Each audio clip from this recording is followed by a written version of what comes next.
கரூர்ல நேத்து நடந்த இஷ்யூவால கிட்டத்தட்ட 40 பேர் இறந்திருக்காங்க. இதுல குழந்தைங்க உட்பட. 1.25 வயசு, 5 வயசு குழந்தைங்கலாம். அந்த 1.25 வயசு குழந்தைக்கு என்ன தெரியும்? அது கேட்டிருந்துச்சா, நான் இந்த மாதிரி போகணும், என்னை கூட்டிட்டு போங்க அப்படின்னு. இதே ஒரு 8-9 மாசத்துக்கு முன்னாடி சென்னையில ஏர் ஷோ கண்டக்ட் பண்ணியிருந்தாங்க மெரினா பீச்சில். ஸோ அதுக்கு நாங்களும் போயிருந்தோம். எங்களுடைய 3 வயசு குழந்தையும் கூட்டிகிட்டு போயிருந்தோம். இதே மாதிரி கூட்டத்துக்குள்ளே சிக்கி தவிச்சு ஒரு சின்ன ஏரியாவில் அப்படியே லாக் ஆகிக்கிட்டோம். வெளியே வரவும் முடியல, பின்னாடி போகவும் முடியல. பயங்கரமாக லாக் ஆகிட்டு மூச்சு கூட விட முடியாமல் எப்படியோ உயிர் பொழைச்சி வெளியில் வந்துட்டோம். அப்போ கூட 5 பேர் இறந்து போயிருந்தாங்க. அந்த நியூஸ் எல்லாருக்குமே தெரியும், எல்லாருமே பார்த்தாங்க. அப்படி பார்த்துருந்தோம், எப்படி ஒரு அவேர் இல்லாமல் குழந்தைங்களை கூட்டிகிட்டு போனாங்க அப்படின்னு தெரியல. நான் ஏன் இவ்வளோ தூரம் சொல்கிறேன் அப்படின்னா, எனக்கு ஒரு 3 வயசு குழந்தை இருக்குது. இன்றைக்கி காலையிலலாம் வந்துட்டு ஒரு 1.25 வயசு குழந்தை வந்து அப்படி இறந்து போய் அது ஒரு ஒரு கண்ணாடி பாக்ஸில் வச்சுருந்த மாதிரி நியூஸில் பார்த்தேன்.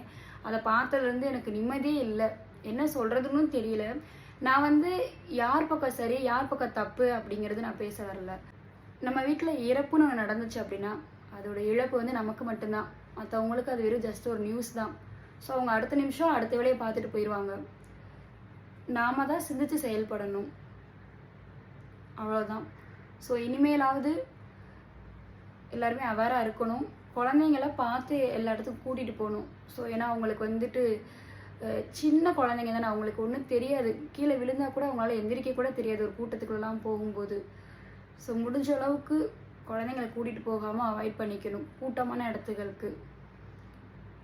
ஸோ அவ்வளோதான்.